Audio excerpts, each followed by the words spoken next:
Bom dia, amigos. Antes de trazermos o nosso adorado mestre e mentor Peter Drucker, vamos fazer uma introdução falando um pouquinho de futebol. E aí, um técnico português ocupou toda a cena do futebol brasileiro há 3 anos. E no ano seguinte, e supostamente em função da distância e da pandemia, decidiu voltar para Portugal, trocou o Flamengo naquele momento pelo Benfica, mas ficou registrada a lição.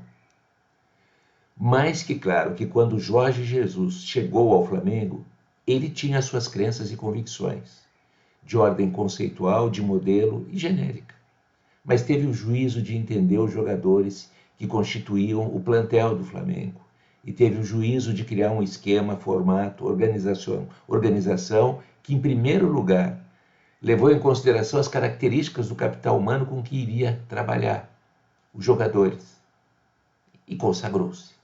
Fez o óbvio, o básico, o elementar, fez história no Flamengo.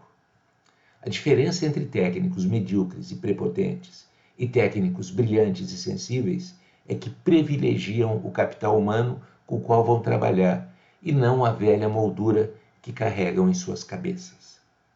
Foi o que fez, na sequência, outro técnico português e continua fazendo com o Palmeiras, o Abel Ferreira. É sobre isso a lição de nosso adorado mestre e mentor de hoje, nosso adorado mestre Peter Drucker. Como escalar o time, como definir-se um modelo organizacional onde o capital humano se sentirá totalmente confortável e terá todas as condições para dar o seu melhor. Drucker diz o seguinte: organizar as empresas por funções começou lá atrás com o Fayol, 1916, rapidamente adotada por empresários legendários como Rockefeller, J.P. Morgan, Carnegie. Em 1920, Dupont e Alfred Sloan Jr. desenvolveram a descentralização.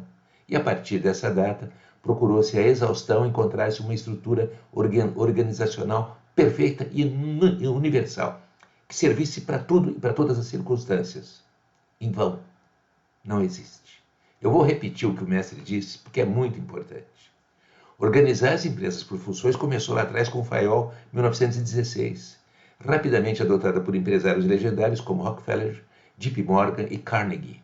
Em 1920, Dupont e Alfred Sloan Jr. desenvolveram a descentralização e, a partir dessa data, procurou-se a exaustão encontrar-se uma estrutura organizacional perfeita e universal. Em vão, não existe. Foi o que disse nosso mestre. E eu completo. Cada organização é uma organização. O gestor tem suas crenças e convicções e, de forma sensível e inteligente, tentará implementá-las, ativá-las, com a necessária e indispensável adequação às virtudes, competências, assim como às limitações e deficiências do seu capital humano. Bom dia e até amanhã.